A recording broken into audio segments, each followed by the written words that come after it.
What role could the Labor and Industry Committee play in the budget process? I'm Jill Horner. This is Comcast Newsmakers. With me this hour is Pennsylvania State Representative Ron Miller. Thanks for being with us. And that is your committee. Thank you. You are chair of Labor and Industry Committee. Talk to us a little bit about what's happening in the committee right now as it relates to finances and how some of the decisions made related to legislation coming through your committee could impact the budget process. Yeah, I don't know how fast we can move legislation that it would impact this budget process, but it's very important to the taxpayers of Pennsylvania. Basically, when you're looking at a $4 billion, $4.3 billion hole in your budget, you start looking at what adds value for the taxpayers and whether the money that they send to the state is being spent appropriately, whether they're getting the most value for their dollar. So we start looking at a whole bunch of issues that come through the Labor and Industry Committee. Certainly we are going to be addressing the Uniform Construction Code and how we adopt that and what the cost is to the Pennsylvania taxpayer when they build either a house or any kind of construction in the state. But we're also looking at things that might drive up the cost of building, such as school projects. Under Pennsylvania law, we must pay a prevailing wage when we do contracts like that use taxpayer money.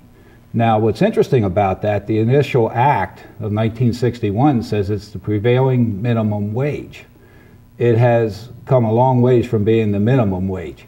Most people will tell you that if a contractor, if I'm an electrician and I'm going to work building a new school, I actually often make more than I would normally make at my normal job if it's building a mall somewhere or something like that.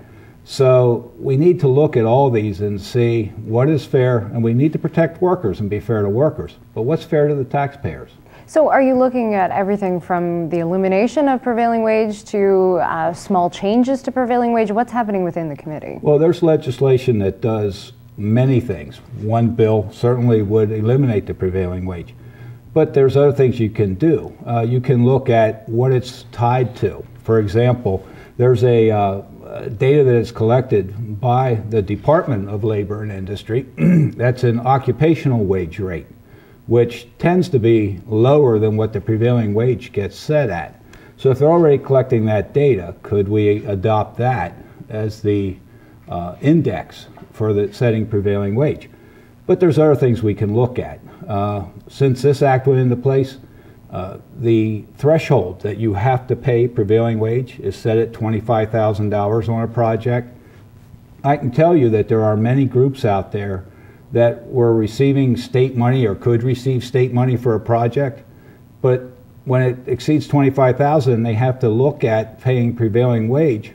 They don't want the government money because of the fact that it raises the cost so much they don't gain anything. That's what's wrong with not indexing things for inflation over the years. So that's one of the bills, would look at doing that. And I want to quickly get to what this could potentially mean. And you mentioned that this wouldn't necessarily impact this budget cycle, but what could some of the changes to things like prevailing wage mean long-term for budgeting? Well, it would certainly help to either reduce the tax burden on the taxpayers of Pennsylvania, but more than that, it might increase the number of public projects we can do.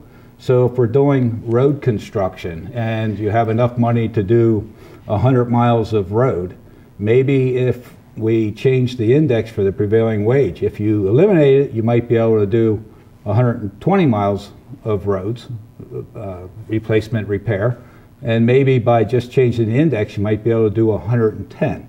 And you know, I don't want to prejudge it. We will be having some hearings on prevailing wage and taking a hard look at what's best for the taxpayers of Pennsylvania. Thank you very much. Thank you. We've been talking with Pennsylvania State Representative Ron Miller. I'm Jill Horner for Comcast Newsmakers.